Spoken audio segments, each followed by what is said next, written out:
It's a good win. There's a lot of people. It's like Woodstock, except everybody's got their clothes on.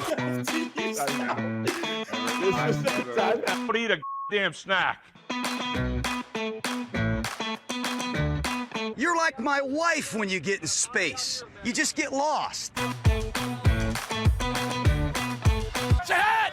Short steps are better than long steps. That's the only time in your life you're going to hear short is better than long.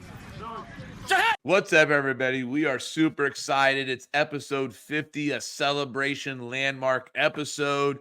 Got a special guest, someone close to my heart from the past that I can't wait for you all to meet. But this is 614 Headsets, the weekly sports podcast where we say football is unconditional love. That's from Tom Brady himself, who just gave a fire little rant about hard work and what's so special about football and what it takes and how it could change your life, right? This game is a lifestyle. We couldn't agree more. We're three high school coaches from Columbus, Ohio. That's why we're 614 Headsets. Boys, how's your week been? How's everything going? This weather's rolling. been You already know. Donnie, wait your turn. Let Daddy speak first. But awesome week, right? Just got back from vacation, missed our football players, couldn't wait to get back to work with them. We've had a great past 2 days. They've worked tremendously hard. And then also Trench Fest coming up, baby, right? Mm-hmm. Next week, big Trench Fest next week. So excited to get over there at Gahanna on Tuesday with you guys and just compete. And we have a couple teams coming with us, which will be exciting. It'll be fun. And then it's always just the best day of the week when you get to come on and talk football. Yeah. Go ahead, Donnie. Go ahead, Donnie. You're allowed to go now. I appreciate it, Sarah. He's allowed to speak now. Yeah.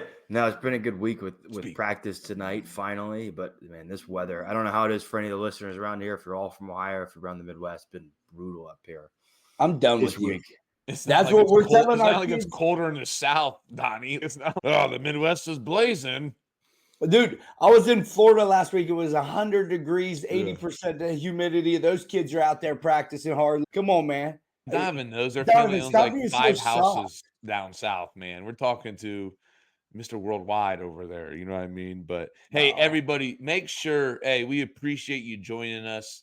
Probably most of us never thought we'd get to episode 50 or we would be enjoying it to the level we are at this point or being riding this momentum where we're growing. But really would appreciate, right? Take out your phone. If you haven't yet, subscribe, download, give us a rating or a comment or a review or something that really helps us grow and reach more people.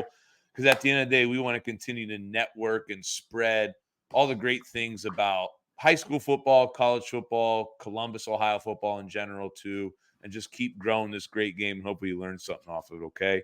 Donovan, talk to us. Give us a roadmap, man. What are we getting into today?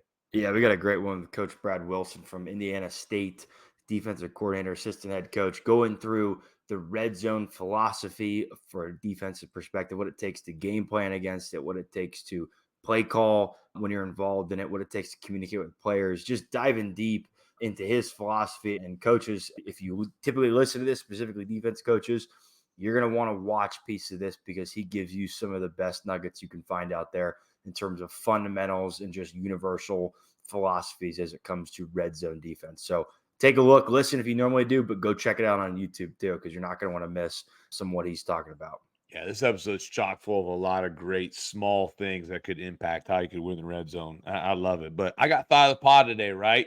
Something where we try to give you some inspiration, challenge you or something, right? And I've given a lot of talks before to our players talking about how the path of success isn't a straight line, right? Everybody always thinks like success is this easy route and I'm going to get there, and not appreciating or understanding or valuing how the setbacks. And I've given the talk a couple of different times to our kids and given them plenty of examples of people who are some of the most successful people in the world, how many setbacks and failures they had up until that point, right? I'm not going to get into all that, but I was listening to a podcast, right? Pat McAfee show, and Mike Lombardi was on there, and he talked about experience prepares you for the moment, but expertise takes you through it. And so those trials are going to prepare you for that moment where it's crucial of whether you're going to win or lose or you're going to succeed or not. And then your expertise, the things you've learned along the way or how you've grown will take you through that. And that's my biggest challenge to everybody. If you're a young coach, you're listening, it's hard to appreciate the hard times or the failures, but understand how with the right reflection, how you're going to learn and be a way better, say maybe 10 years down the road or 8 years or whatever it is as a coach. No, I love that and then also what you started out with first too is not everybody's thankful for the trials that they go through and the adversity that hits. A lot of people, I feel like social media nowadays, and we talked, Coach Wilson hinted on it during this episode, and he's something about how our kids just watch highlights, right? We only watch the good things. We only watch all the good things, and no one really is posting about the bad things, the tough times that they go through to get them to where they're at now. And I think that's something that we tell our kids at Northland is embrace the adversity, love the adversity, want adversity in your life, because that means you're growing as a person and you're changing, and it's good for you. And then talking about success too, man, I tell our kids all the time, though, success isn't a mistake, but you have to be willing to put the work in, willing to do what I tell our kids now. Yesterday, our big thing was, you guys have to be willing to do stuff you've never done to get to a spot we never have been before. And that's like kind of what we're leaning on right now at Northland, which has been an awesome thing.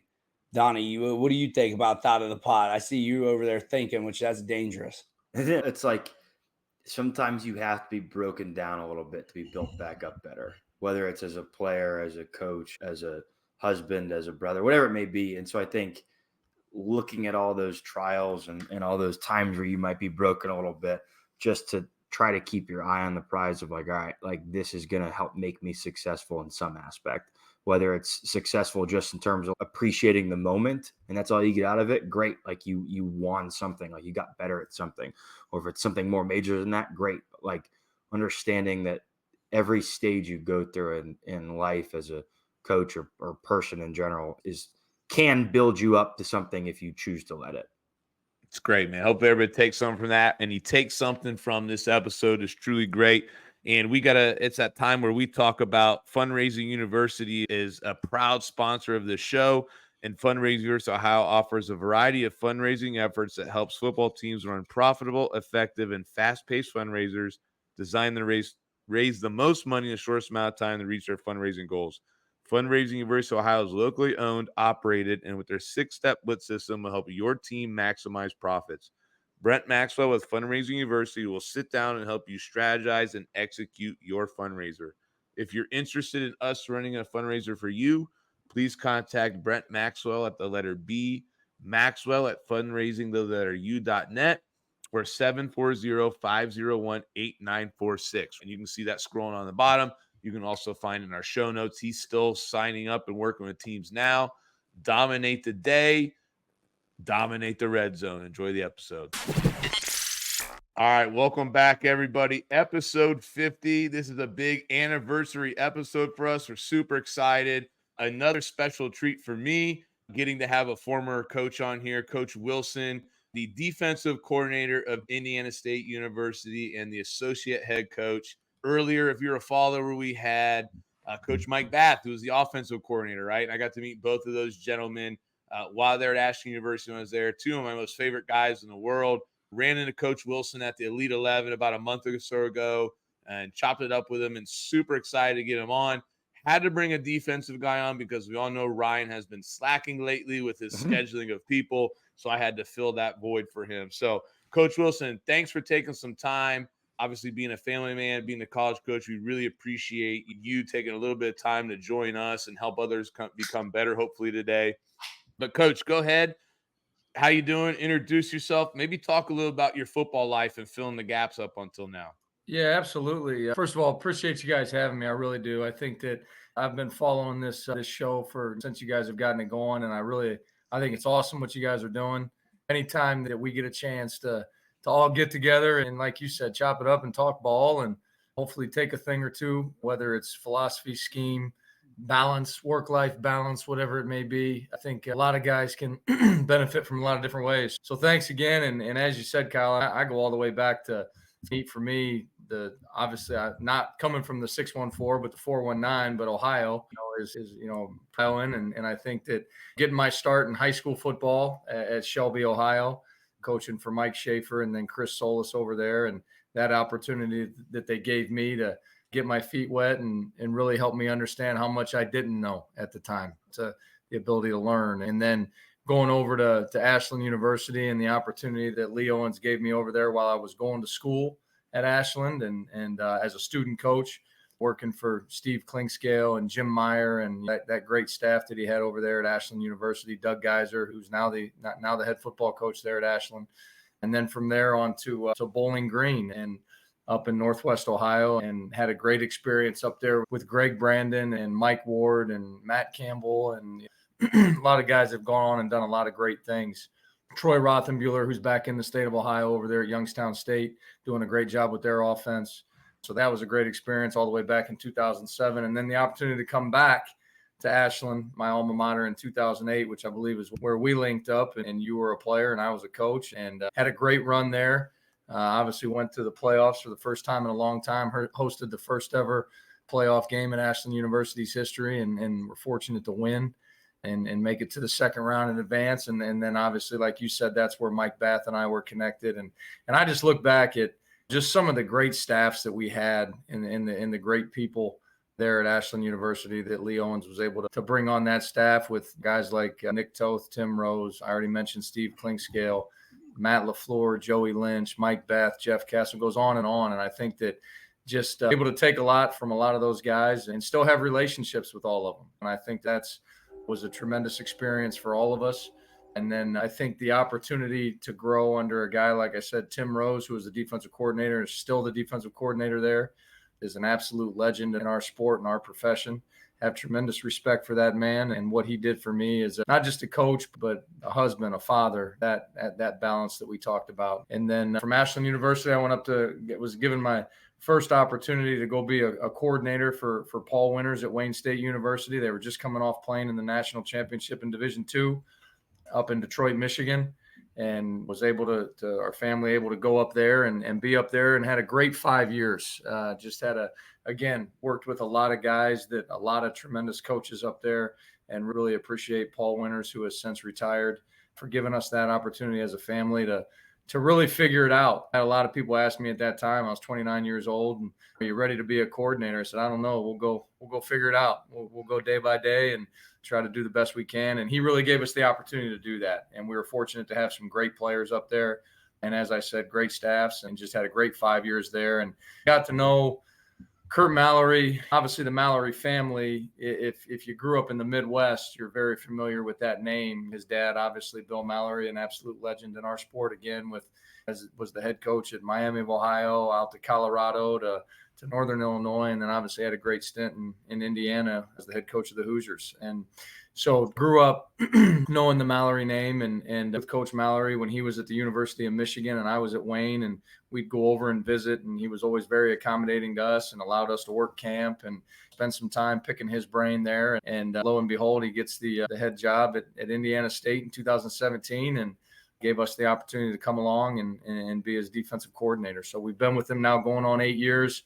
Wouldn't trade the experience for anything. I've just been very fortunate with the people that we've been able to surround ourselves with, our family, and the relationships that we've generated over the years. And like I said, just everybody's journey is different. Everybody's path is different. And we've absolutely appreciated ours, and very pleased with where we are and excited for where we're headed here. And fun fact, Coach used to actually, when he coached at Ashland, man, he used to live on the same street as my grandmother, right next to Dan Eisenhower. So he couldn't get away from me if he tried. Always running into me. Coach, we hear about Indiana State a lot. I know they recruit this area really well. And I feel like I'm constantly running into people who are alumni of there. But I got to be honest, I don't know a whole lot about Indiana State University, right? You got 30 seconds, right? Give me the recruiting sales pitch. What's great about Indiana State? What's the campus like? What's the area like? That type of thing. First off, it starts with Terre Haute, Indiana is a college town, and we're about 60,000, a little over 60,000 people. But the support that's generated from the community, you've got a lot of people in the community that are former Sycamores, a couple generations. And so I think that you've seen the success that the basketball team making a run all the way to the finals of the NIT last year. And anytime you've got a name like Larry Bird connected to your university, that's going to generate some buzz. And then obviously our baseball teams had tremendous success the last couple of years with making the NCAA tournament as well. We were knocking on the door of the playoffs in 2018. And so I think that it's our track and field team has been phenomenal. Win indoor, outdoor championships every single year. Swimming and diving has been exceptional, and so on and so forth. So the athletics at Indiana State have really excelled at a really high level in the Missouri Valley Conference. And I think when you look at it from an educational standpoint, like you said, you can't really go anywhere in the Midwest and not find some type of representation with some real proud alums that are out doing some great things, whether it's parts of some big time companies, whether it's in education. Construction management has really grown at our university. Criminal justice has really taken off. So there's really not anything that we can't provide for you that you may want to study coming to Indiana State. So I would say it's, like I said, tremendous support from the community, and really in the Midwest in general, a great option for play a real high level of Division I athletics.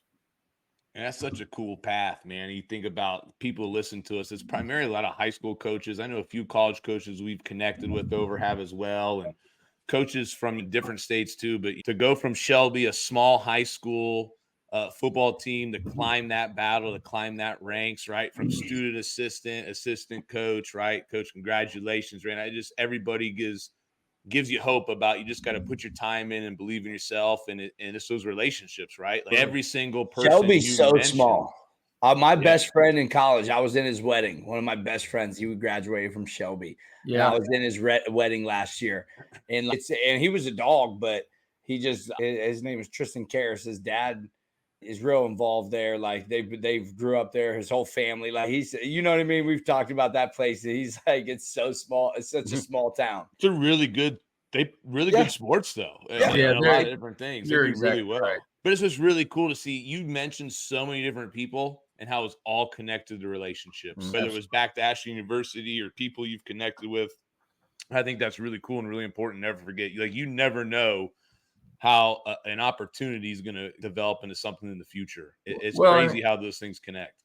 Yeah. And like you said, I think too many times, and I don't want to get on a soapbox here, but I think that one of the things that I learned at a young age, and again, I was fortunate to be with some great people that had come up through it the same way, that had really put in time. And a lot of times, a lot of young people come into the profession and they want the job after the job that they're supposed to have right now. And they don't understand a lot of times that I've just always tried to stress to, whether it's graduate assistants, student coaches, whatever, that whenever you go into a new environment, just show people how much you're willing to learn and how hard you're willing to work, not how much, because at that point it's irrelevant. And I think that we've been able to do that. And that's, I think, what helps create those relationships. You're exactly right.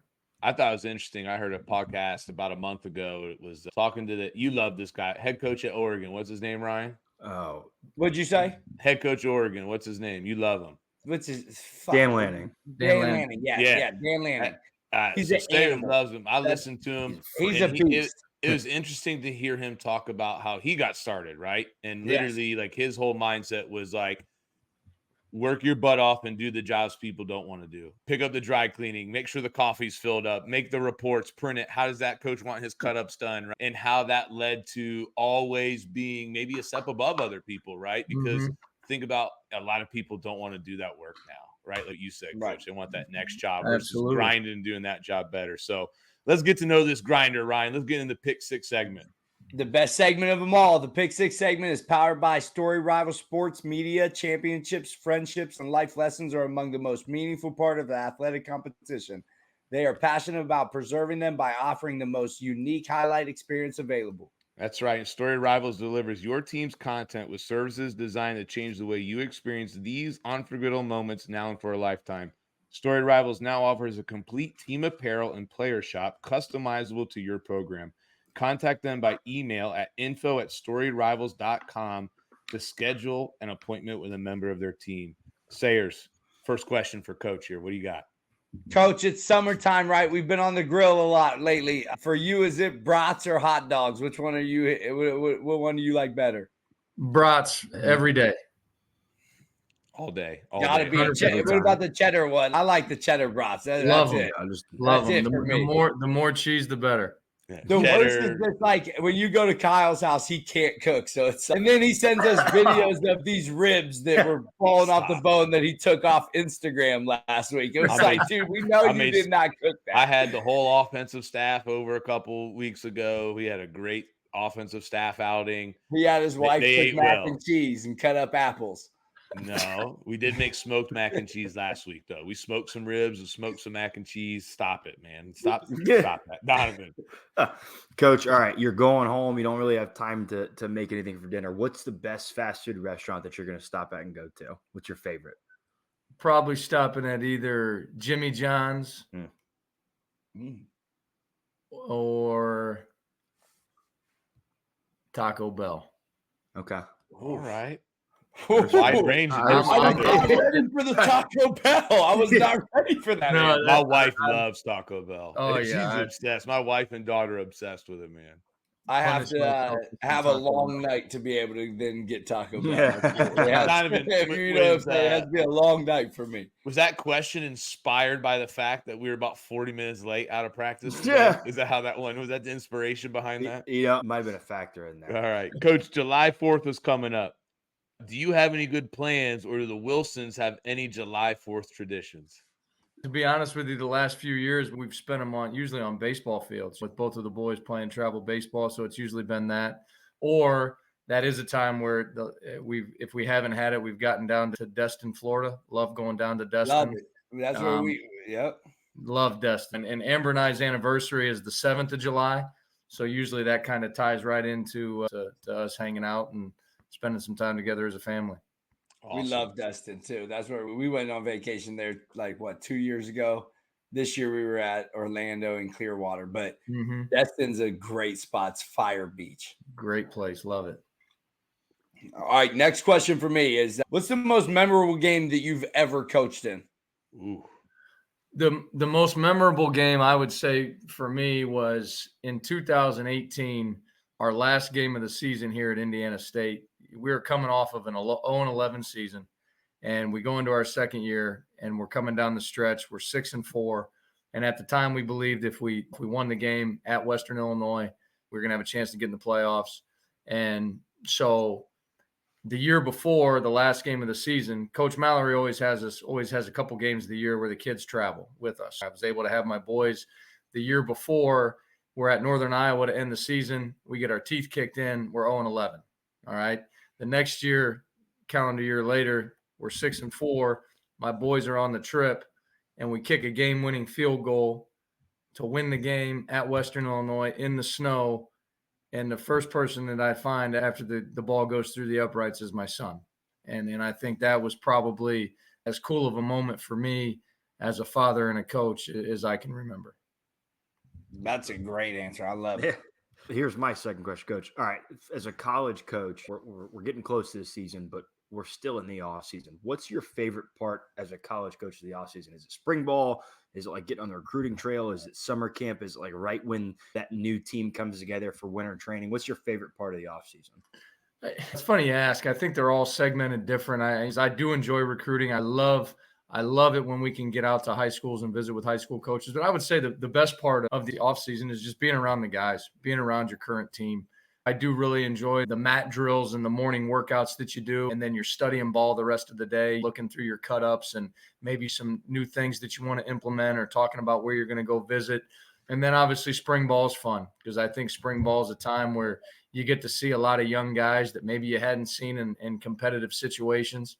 That all of a sudden some guys open your eyes and you get to see how much growth they've made, maybe from their freshman to their redshirt freshman year or moving throughout their career. So anything really, to be honest with you, Coach, anything involving the players and the current team. But I enjoy the winter and then into spring ball. All right, Coach, last question, man. We just got off the phone together. Congratulations again to your son, right? Quarterback. He just committed to play at Indiana State University. That's obviously, we talked about what that meant, how excited you are, but looking forward to that, what do you think is going to be the coolest part of that or the best experience of him for the next 4 or so years there? I'm excited to watch him grow. There's not another person in the country I'd rather him play for than Kurt Mallory. And I think that knowing the young men that we have in our locker room right now and the culture that we've built here, I just know he's going to be around a bunch of like-minded individuals that are going to push him to be the best version of himself every single day, which is exciting. I think that his mom's looking forward to the added competitiveness, maybe that he's on the scout team down there with me. And I think that's going to add a little bit of fire in terms of watching him his first, however long it takes to get him going and lead those guys. And I just think it's, like I said, I look at it like Coach Mallory's been very fortunate that he's been able to have this experience with his son for the last few years, as James is a wide receiver for us. And just seeing that interaction and his son popping in the office and saying hello, or the interaction at practice, or I look at it like I'm stealing time, and I'm very excited about that, just to continue to watch him grow as a person and a player. It's going to be so awesome. But man, I just envisioned all these scenarios going in my mind. Coach Wilson's defense picking him off, and Coach Wilson just getting in him, or he torches Coach Wilson's defense, and at the dinner table he just alphas his own dad. Like, this is gonna be so cool. Good for you, man. But I think it'll go back to what you guys were talking about earlier. There might be a couple pressures in every single day that the offense wasn't aware of. Hey, he knows his son Barry Bell. So he's going to start scheming against him. He's like, hey, I'm going to break him. Here we go. Right. So, hey, that's a pick six segment. Let's get into picking apart coach and learn about what the main topic is here.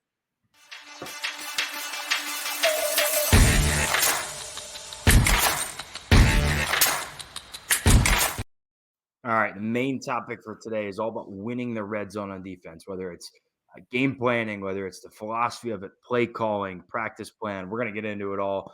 The main topic of the show today is presented by First Down Playbook. The First Down Playbook is the nation's leading playbook and play design software, with over 35,000 professionally drawn and editable team plays with notes and full playbooks to start from.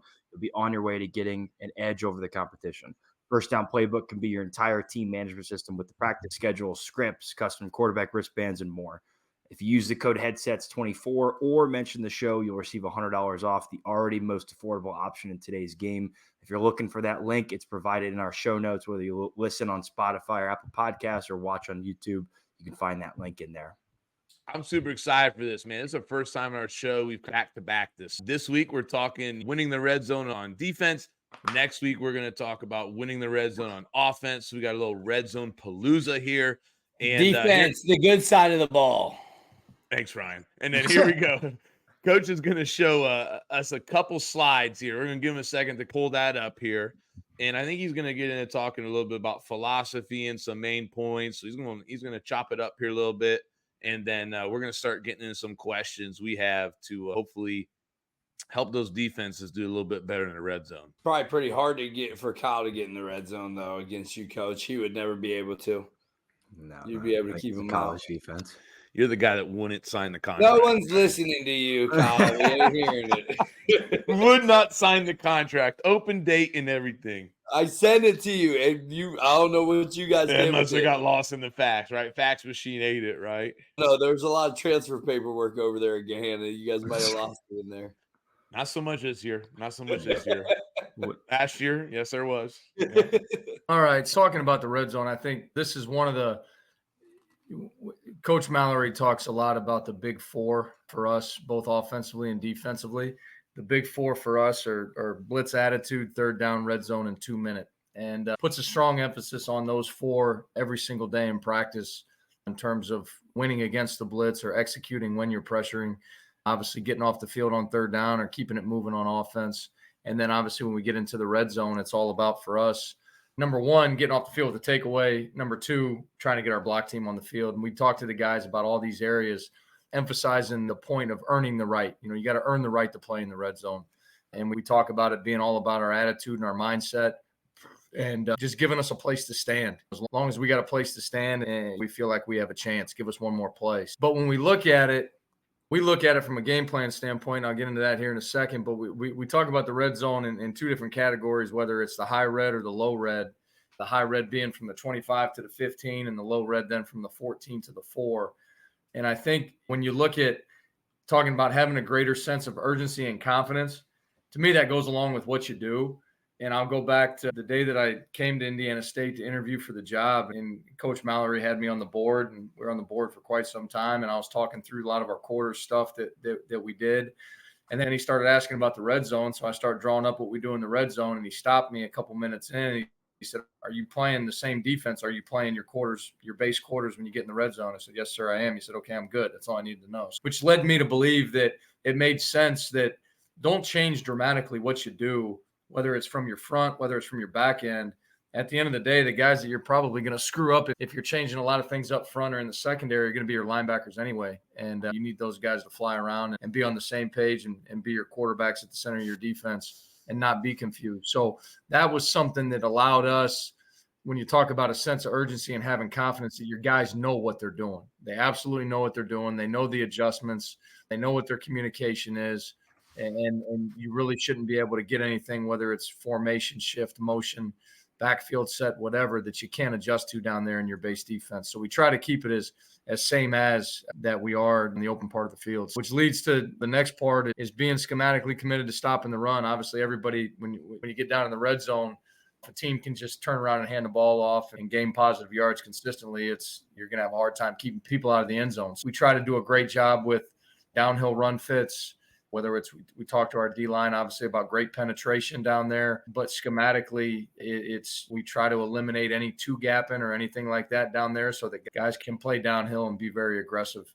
And then obviously in the back end, you got to have – we talked to them about having great eyes and patience for play action and tricks. We all know that a lot of times offensive coordinators, they like to get cute and they like to get greedy down there. And sometimes the easiest thing for them to do is not what they like to do. So we try to do a great job of, again, having our eyes right down there with great eye control and being able to read our keys and execute consistently to not give up easy plays, whether it's reverse pass, those types of tricks that we all know we're going to get down there in the red area. So try to do a great job emphasizing that. And then obviously anticipate and challenge route concepts. And I have to understand that the field is now becoming wider than it is longer.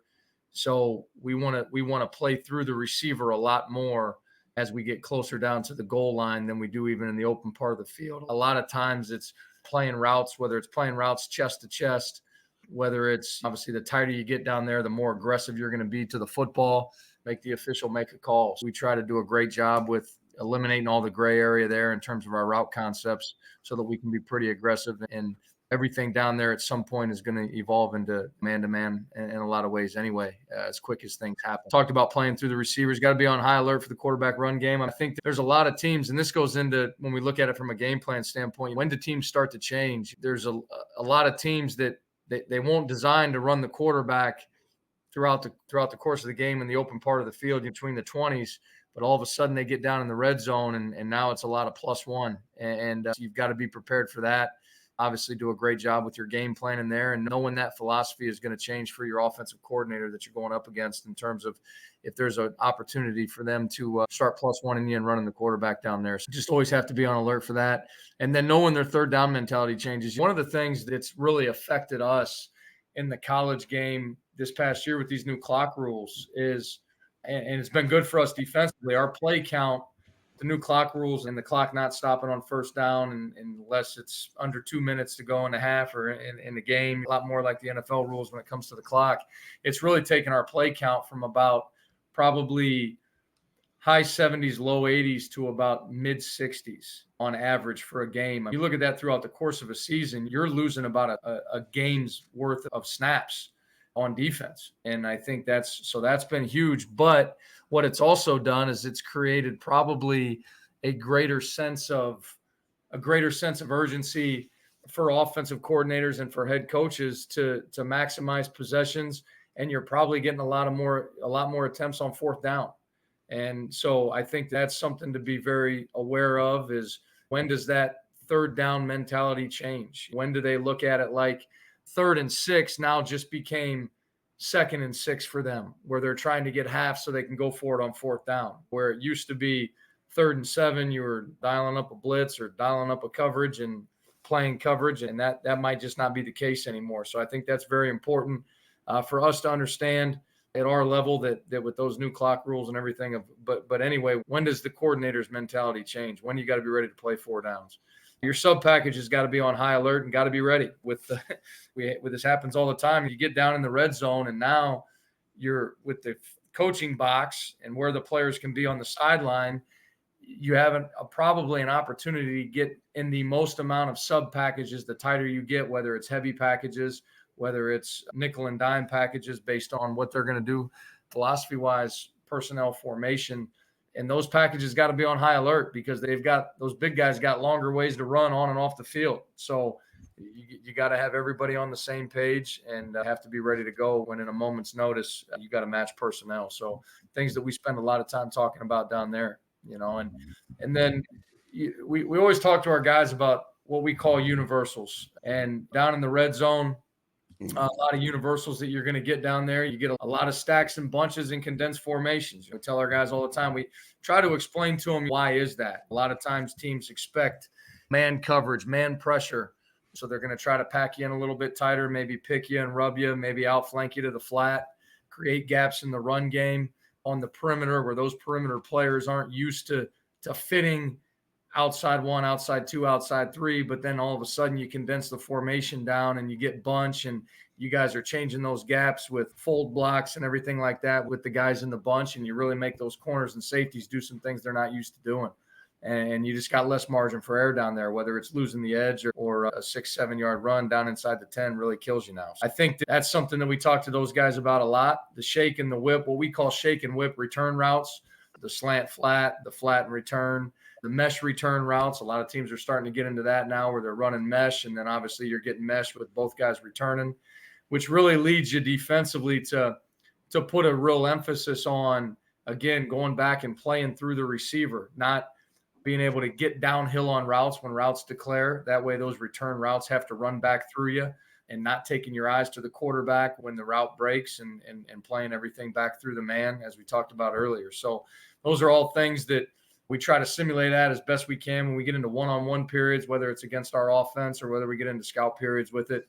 Try to put those guys down in the red zone and do red zone one-on-ones and simulate those routes you're going to get down there so that they get a lot of work and feel comfortable when they're in those situations. Across and out motion just being obviously from the core out, across motion or return motion. A lot of times that guy's going to the flat or to the front pylon.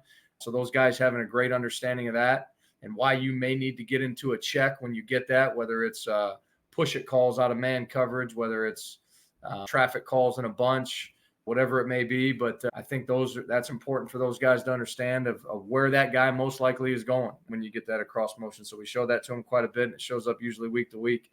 Pylon throws are something you're going to get a lot of when it comes to obviously the inside receivers going to the back pylon. We talked about the across motion receivers going to the front pylon. Everybody's running the 3 extended, what we call Indy 7, the double N 1 and 2 and 3 to the pylon. So those are things that you got to make those guys really aware of. Those are spot throws, obviously, a lot of times that these wideouts and these tight ends have gotten so skilled with tremendous body control and the ability to go up and bring those balls in. So those are things that these guys have to be aware of and have to put them in those situations quite a bit.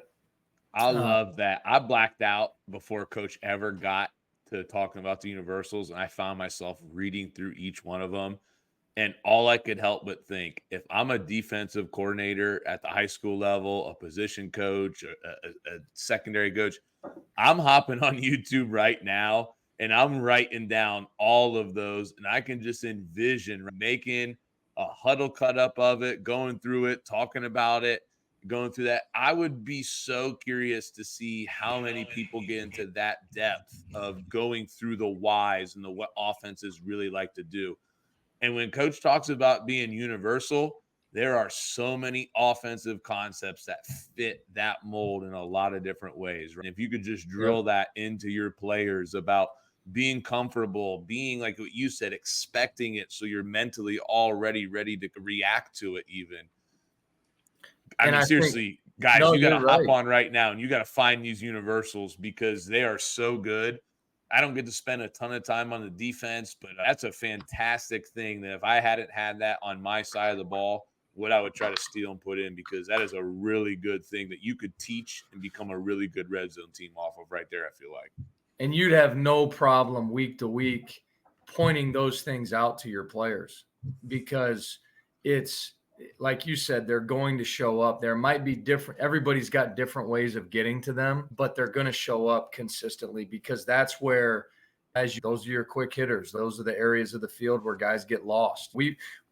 Those are all just spot on, Coach. I'm sitting here reading them as like a defensive coach, and those are all spot on. Those are all things that you have to look for and make sure that you're calling out. And you said something, you have to know the offensive coordinator you're going against, right? You have to know, Absolutely. You have to get a feel for them. And that comes with watching a lot of film. Like, you have to be able to watch a lot of film on them, know what they're going to call, or be able to at least predict what they're going to do. That's what the fun thing is about defense. I think that's the best part about defense is you're just reacting to somebody else's calls and what they're doing. But all those universals are exactly what you have to look for. So as a high school coach, you have to get on here right now and screenshot them. Coach, I got a quick question. So I have been doing a little bit more game planning specific situational stuff this offseason, a little bit less X's and O's, a little bit, but more just practice math, how that ties in your call sheet, some different things, and just really trying to master and dive into some of the game planning scenarios a little bit more. You down here at the bottom, you have about you talked about your red zone defense, 83%, right? I'm assuming that is 83% you won, right? That scenario, right? Correct. Those, 83% of the time.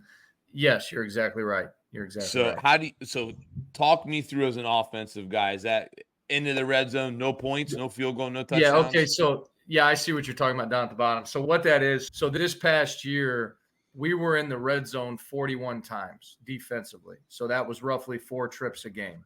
And I think that what you're seeing is the offense scored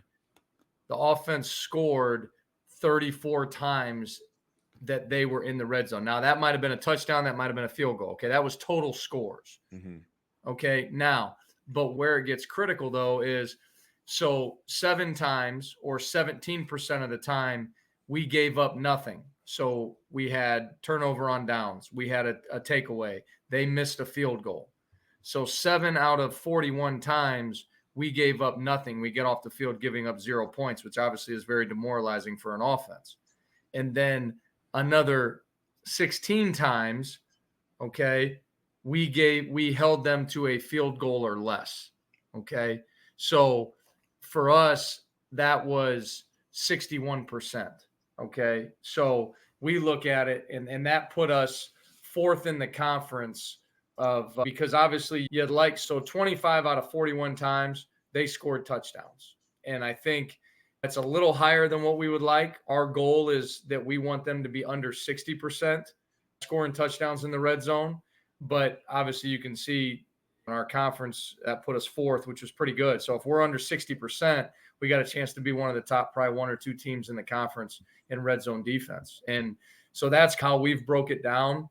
And we've looked at it over the years because you might have a goal of what you want to be, but I think you got to look at a trend of what is your conference? You might be in a conference that is not committed to running the football, and you want to give up less than 120 yards rushing a game. Okay, that might not be very good if you give up 120 yards rushing a game and you're in a conference where the team that's leading the league in rushing is averaging 110 a game, just because they're not committed to it. You're seeing a lot of spread and throw. So that's just kind of example there. So I think you have to look at it as you go through it in terms of what's gonna. I go back to Tim Rose. He talked about it all the time. He would always talk about the 2 most important jobs that we have every single year as coordinators, in particular speaking defensively, is number 1, what is our personnel good at? What does our personnel allow us to do? And then number 2, what do we have to defend to win our conference? And I think that is something that we look at every single year because obviously our schedule rotates. Guys come off, guys come on in the league. But I think you got to look at that from a number standpoint too, is if you want to be one of the best teams in your league on 3rd down, you want to be one of the best teams in the red zone, all those types of things. What's about a 4 to 5 year trend of what's been really good? I like that you talked about the target because offensively, we've been thinking about switching a goal to that and talking about a 75% touchdown ratio as a benchmark for us. And so it's cool to hear the other side of things. So, Coach, go ahead. If there's anything you want to share real quick, go ahead and share it to us and let's pull you back in this conversation so you're going to sit in the dark. I think the only other thing I was going to throw up, I think these were just some things that we were going to talk about. This is what we look at. This is more of a game planning standpoint, right? And we talked about what the universals are, what our philosophy is. But I think then when you minimize it to how you're going to plan it as a staff, what are you start with run pass percentage based on personnel groupings, top runs. And a lot of times I think that when you talk about the philosophy of a coordinator or what they really, I think if you look at, I look at 3 of the big 4. I talked about the big 4 being blitz attitude, third down, red zone, 2-minute. And when I really want to know what a coordinator's favorite runs are and his favorite throws, obviously his favorite runs, I'm going to look at the red zone and I'm going to look at short yardage. And then when I look at his favorite pass concepts, I'm going to look at 2-minute first, because those are the things he feels the most comfortable in, because chances are in 2-minute, he's trying to win and lose. You're talking about winning and losing games. So I'm going to look at 2-minute first. And then obviously I'm going to get into third down from there. So I think that gives you a pretty good understanding. So a lot of these top runs that you see in the high red are probably the top runs that you're getting that they're going to hang their hat on anyway. Same with the top route concepts. I think in the high red zone, because again, when does it change for him? When do his concepts and when does his call sheet change? The tighter he gets to the goal line, everybody's different. Maybe some guys are right when they cross the 25. Some guys are the 18. Everybody's personality is different with that. And then the low red, a lot of the same things. But now, again, like I said, this is where a lot of quarterback run in a lot of ways in our league, it's not left our conference, but it's minimized in terms of the design quarterback run throughout on early down in the open part of the field. But when we will get it we'll get it down in the low red zone, or we get it on short yardage. That's when teams will be committed to doing it, when they can tell the quarterback to get what he needs and get down. And then obviously, again, you look at the top route concepts, and a lot of times they're gonna have a go-to receiver, and that's where you're gonna be able to game plan. Maybe you're a bracket team down there and you want to take certain guys away. And I think one of the ways that we've tried to sell this to our guys at times, because let's be honest, our players are proud men and they got egos. No DB ever wants to feel like he needs help. There's not a DB in the country that ever wants to feel like he needs help guarding somebody. And so sometimes the ways that you have to sell these to guys are, listen, we're not taking this guy away because you can't cover him. We're taking this guy away because of what it's going to do to their offense and how it's going to affect the quarterback.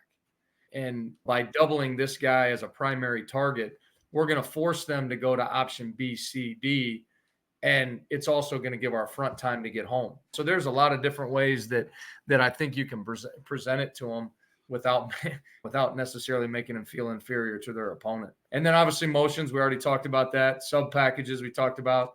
Just always got to have those things ready. What do you need to have ready down there? And again, you got zero margin for error, because you got to get those guys on and off the field. Half the distance to the goal can kill you down there with the substitution infraction. And then again, talked about the goals of takeaway, get the block team on the field and try to force a field goal or less on 60% of our trips. But yeah, those are some of the ways that we look at it from a game planning standpoint. Coach, how much time do you and your kids, how much time do you guys spend in film together compared to how much film you watch as a coach? When you talking just in particular in the red zone? Yeah, for red zone stuff, yes. Yeah, quite a bit. So we actually, over the last couple of years, as these numbers have gotten better, we've actually gotten to, I'm going to try to stop sharing this here real quick. I think you did. did. Yeah, you're good. We don't see it anymore. Coach. You see us? You see all 4 of us right now? Oh, I got you now. Okay, Yep. So we've actually gotten to it earlier in the week. And when I say earlier in the week, I'm talking like Monday, Tuesday. And it's funny, I was sitting at a clinic a couple of years ago, and I was listening to a coordinator speak who's been doing it for a long time. And he said for a long time, all these guys got caught up on how many yards they were giving up. And we give up, this was our average per play. And this is this and this and that. And they felt like, and at the end of the day, what's our job is to stop them from crossing the goal line and get the ball back. At the end of the day, that's all that matters. So let's look at what affects the scoreboard and what affects us giving up more points than our offense scores. And red zone is obviously a huge part of that. And as we all know, you're going to get, in a lot of ways, you're going to get what you emphasize with your players. If you emphasize ball security every single day, you're going to get great ball security. If you emphasize shots on the ball on defense every single day, you're going to get guys taking shots on the ball. That's their creatures of habit, right? So if we stress the importance of playing great red zone defense, but not just talking it and doing it and going out there. And the first thing that we do in a team period on a Tuesday is we go down and put the ball in the red zone and we give them their top 10 red zone plays. And this is the plan. And then we get into the low red and they see that, yeah, this is pretty important. This is pretty important. And like I said, a lot of times you're stealing reps because a lot of times you're defending their top plays that you're probably about to defend on early down anyway. And if you're defending them in what amounts to be your base defense, you're getting the same thing. You're just putting the ball on the 10-yard line now as opposed to the 50. You know what I mean? But they're getting used to playing with their back up against the wall. They're getting comfortable being uncomfortable in those situations. So there's not a heightened level of panic when they get out there, and that's the situation they're in. So it's gotten earlier and earlier, Coach. That's one of the first things we do is high red, low red. I love Coach, what do you think from a defensive coach specifically? What do you think is some of the biggest mistakes coaches, cause or just do when it comes to preparing for the red zone defense specifically? Is it not knowing your offense coordinator well enough? Is it causing too much confusion with changing up your defense? And like you said, not keeping your linebackers free to just roam. Like, what's the biggest mistake you typically see? I love this question. Like, we could not leave today without having this question. And we've all, Coach, you've probably made some mistakes. We all have, right? In scenarios leading up to that. Help people understand, like, what are the biggest mistakes or what have been your biggest learning things possibly in that area of the field? I think that the two biggest things that we've addressed that's made us better down there is, number one, not doing too much. Shrink the menu the closer you get to the goal line, and minimize the amount of checks that your players have to make. Because, again, I think that, like I said earlier, sometimes offensive coordinators can get creative down there, and they feel like you're always going to see something that maybe you haven't seen on tape, or you can't show them everything, as we all know. And everybody says it, but we all try to do it still. The bullets are in the gun somewhere. I think that, exactly right. And so I think that if you try to do what you do well, why are you putting this defense in on the first day of install if when the game's on the line, you're going to call something else, or you're in 2 minute, or that's something that I think I've learned in a lot of, the hard way. I think you have to be comfortable in your base in those big situations in the game, and you have to be comfortable running your base and knowing that your kids know every rule and every breakdown, every formation out of your base. And we've learned that. I've learned that.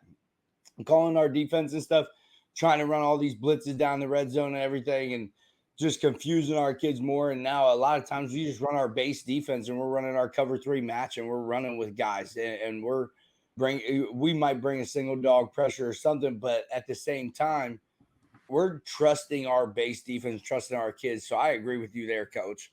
And we haven't talked about it. Said, I mean, how many times did you have to think to yourself, or how many times have you been sitting there and it's third and 8, or it's 3rd and goal from the 8-yard line, and you're like, man, I got to call something here. I got to call. Mm-hmm. No, you don't. Just call your base. No, right? Call your base and run it. And I think that's a good point to end on and talk about. We've talked about a lot from a defensive perspective, but like acknowledging, like, the longer that drive goes, the more likely it's not going to succeed. Or if you think about it, it becomes harder, right? The closer you get to the goal line, really, the harder it gets on an offense. Right? Yep. And so what you guys are talking about, I think it plays hand in hand, right? If you do what you do really well, and you're covering up, you're taking away all that space, your sound, your gap for a gap. You talked about your run fits, Coach, right? The offense has a lot harder time when you start getting closer and closer. Of course, we want explosive plays. Yep. Like, I don't want to constantly have to grind out 6, 7, 8 plays in the red zone. That's probably not good for us, right? That's going to lead us probably not converting a lot of those, right? And I think that's a really good thing to think about as well. So, Coach, I appreciate you. I think you brought a lot of fire today. I can't wait to see the competition of whose episode does more. You or Coach Bath. I'm gonna let you know in a little while, so you get a little bragging rights in the much staff love room. to Coach Bath. Much love, but No, Coach it's Wilson, fun. 10 times better. It's I great. He's a appreciate defensive guy. That's Hey, why. defensive guy, I got much love. I got to rock with Coach Wilson. We got to stay loyal to each other. Ain't no Coach doubt. Bath is feisty, man. He might literally, next time he sees you at some type of recruiting thing, he might just straight kick your door in. Like, you got to watch out for him, man. He's a fiery guy, dude. Nah, because if he's there, then Coach Wilson's there. We definitely will see. You got it. We'll stick together, man. They don't recruit the Absolutely. same area, you idiot. Oh, my God. Donovan, Ryan, save this guy. Let's end this. Come on, Ryan. Thank you guys, everybody. 50th episode. That's a huge one. I feel like we haven't even been going that long. It's just a blast every week for us to hop on, man. And we appreciate all our listeners. And if you haven't yet, make sure you follow us. Make sure you download. Make sure you subscribe. Do all those things. Coach Wilson, we appreciate you. You just came on and gave an amazing clinic talk. And now guys that are in high school need to come on here. Screenshot the things that you put up, the slides you put up. Everything that you had was fire, and we do appreciate you, Coach. I appreciate you guys having me on. And if there's anything else that we can do for you here at Indiana State, or I can do for you personally, I think you guys are doing a great thing. I love everything that you guys are all about and how you're doing it. And like I said, you keep doing your thing, because this is a great resource. I'm glad I could be a part of it. Hey, we appreciate it. Good luck appreciate that, Coach. And then also Fundraising University, hit them up. Make sure you contact those guys and get a hold of them so you can get your fundraising done. Make sure you hit up First Down Playbook. Our kids just got all signed up for ours, and we downloaded the app. We plan to this Thursday be finally done with all of it. I'm super pumped up for our kids to be on there. And then Storied Rivals as well. If you need any apparel, and if you need video done or anything, make sure you contact all those guys. Thank you guys so much. All right. Have a good night, everybody. Appreciate you.